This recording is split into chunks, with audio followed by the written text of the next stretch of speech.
উইকিপিডিয়ায় হামজা চৌধুরীর পেজ, যেখানে মিলবে এই ফুটবলারের সম্পর্কে বিস্তারিত তথ্য। তার ক্যারিয়ার প্রোফাইলে নজর দিলে যে কারো চোখ আটকে যেতে বাধ্য। ইংল্যান্ড অনূর্ধ্ব ২১ দলের প্রতিনিধিত্ব করা লেস্টার সিটির এই তারকার প্রোফাইলে আন্তর্জাতিক ক্যারিয়ারে নতুন সংযোজন বাংলাদেশ। দীর্ঘদিনের প্রতীক্ষা আর জল্পনা কল্পনার অবসান শেষ হবার আরও এক ধাপ এগিয়েছে। ২৬ বছর বয়সী হামজা বাংলাদেশি পাসপোর্ট পেয়েছিলেন আগেই। পরবর্তী ধাপে দরকার ছিল ইংল্যান্ড ফুটবল অ্যাসোসিয়েশনের ছাড়পত্র, যে ছাড়পত্র মিলে গেছে। আনুষ্ঠানিকভাবে হামজা এখন বাংলাদেশি ফুটবলার। হামজার বাবা মা বাংলাদেশের সিলেট অঞ্চলের বাসিন্দা, কিন্তু তার জন্ম ও বেড়ে ওঠা ইংল্যান্ডে। বিলেতের জল বাতাসে বড় হওয়া হামজার কৈশোর যৌবন পুরোটাই ছিল ফুটবলকে ঘিরে। হাতে খড়ি লেস্টার সিটির আঙিনায়, সেখান থেকেই পূর্ণাঙ্গ ফুটবলার হয়ে তার এগিয়ে চলা।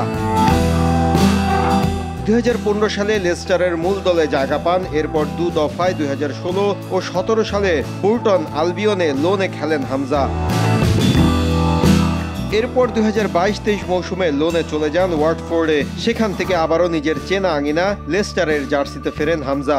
প্রিমিয়ার লিগ মাতাচ্ছেন এই ডিফেন্সিভ মিডফিল্ডার, হাতে শোভা পাচ্ছে দলটির আর্মব্যান্ড।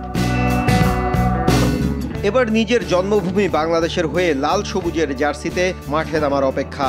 তার আগে আর এক ধাপ বাকি, ফিফার প্লেয়ার স্ট্যাটাস কমিটির ছাড়পত্রের জন্য অপেক্ষায় থাকতে হচ্ছে হামজাকে।